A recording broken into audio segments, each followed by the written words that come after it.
નમસ્કાર ખેડૂત મિત્રો, વર્તમાન સમાચારમાં આપ સૌનું ફરી એકવાર હાર્દિક સ્વાગત છે। આજે હું આપના માટે ખૂબ જ મહત્વની અપડેટ લઈને આવી છું અને આ વિશે આ વિડીયોમાં આપને જાણવા મળશે કે ખેડૂતો માટેની કેટલીક લાભદાયી માહિતી। આપ જાણશો કે 2000 રૂપિયાના હપ્તા સિવાય પણ ગુજરાત સરકાર ખેડૂતો માટે લાખો રૂપિયાની યોજનાઓ ચલાવે છે અને એ છે ખાસ કરીને મુખ્યમંત્રી પાક સંગ્રહ સ્ટ્રક્ચર યોજના। આવો આ વિશે વિસ્તારથી જાણીએ। આ યોજના ગુજરાતના બજેટ 2026-27માં જાહેર થઈ છે, જેમાં લગભગ 154 કરોડ રૂપિયા ખેડૂતો માટે ફાળવવામાં આવ્યા છે અને જેનાથી અંદાજિત 15,436 ખેડૂતોને લાભ મળી શકે છે। તો હવે સૌપ્રથમ તો એ વાત જાણીએ કે આ યોજનાનું નામ શું છે અને આ યોજનાનો હેતુ શું છે। આપને જણાવીએ, આ યોજનાનું નામ મુખ્યમંત્રી પાક સંગ્રહ સ્ટ્રક્ચર યોજના છે। અગાઉ પાક સંગ્રહ માળખા યોજના તરીકે ઓળખાતી હતી। આ યોજનાનો હેતુ છે કે ખેડૂતોને ખેતરમાં જ પાક સંગ્રહ એટલે કે ગોડાઉન ઓરડી કે સ્ટોરેજ સ્ટ્રક્ચર બનાવવા માટે સહાય આપવી। આ માટે ખેડૂતોને ફાયદો શું થશે, તો એ જાણીએ કે પાકને વરસાદ, ભેજ, ઉંદર, જીવાત અને અન્ય નુકસાનથી બચાવી શકાય છે।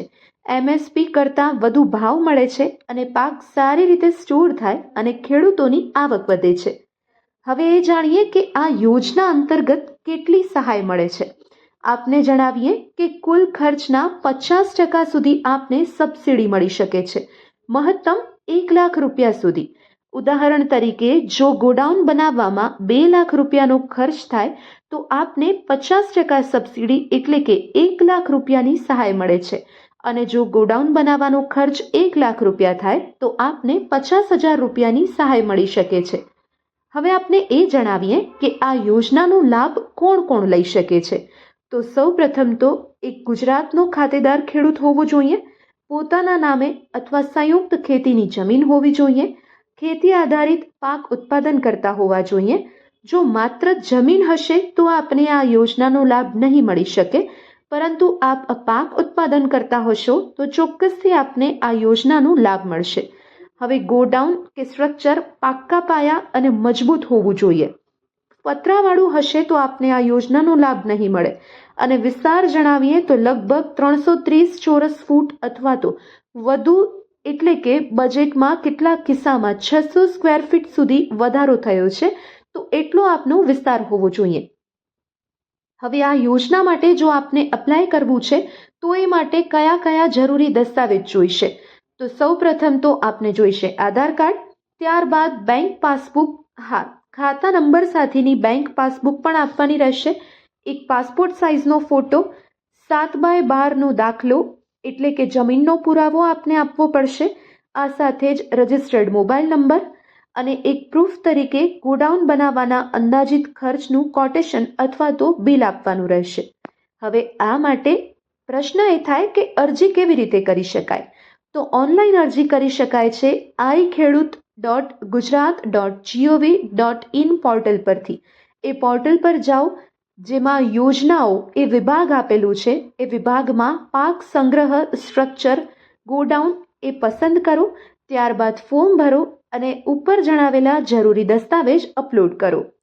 આ માટે તમે ઓફલાઈન અરજી પણ કરી શકો છો। નજીકની તાલુકા કૃષિ કચેરીમાં જઈ એગ્રીકલ્ચર ઓફિસ પર જઈ અને ફોર્મ ભરી શકાય છે।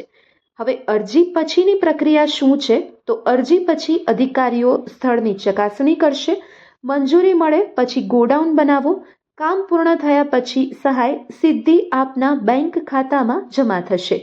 અને આથી ખેડૂતોને શું ફાયદો થશે? ખેડૂતોને ફાયદો જ ફાયદો છે, ઉપરાંત તેઓનું પાકનું નુકસાન ઘટશે, સારા સ્ટોરેજથી એમએસપી કરતાં વધુ ભાવ મળી શકે છે અને ખેતીમાં વધુ નફો અને આધુનિકતા આવશે। હવે મિત્રો, જો તમને ઓનલાઈન ફોર્મ ભરવાનું ન આવડે તો નજીકના સેન્ટર અથવા તો સાયબર કાફેમાં આપ 1,000 રૂપિયા જેવી નાની ફીસ આપીને અરજી કરાવી શકો છો અને આ યોજના હજારો ખેડૂતોએ લીધી છે અને તેઓને પણ સહાય મળી છે। હવે આપણે ફક્ત 2,000 રૂપિયાના હપ્તાની રાહ જોતા હોઈએ છીએ, પરંતુ એ સિવાય પણ આવી ઘણી જ બધી યોજનાઓ છે, તો આપ ચોક્કસથી તેનો લાભ લો અને આપની ખેતીને આધુનિક બનાવો અને આગળ વધારો.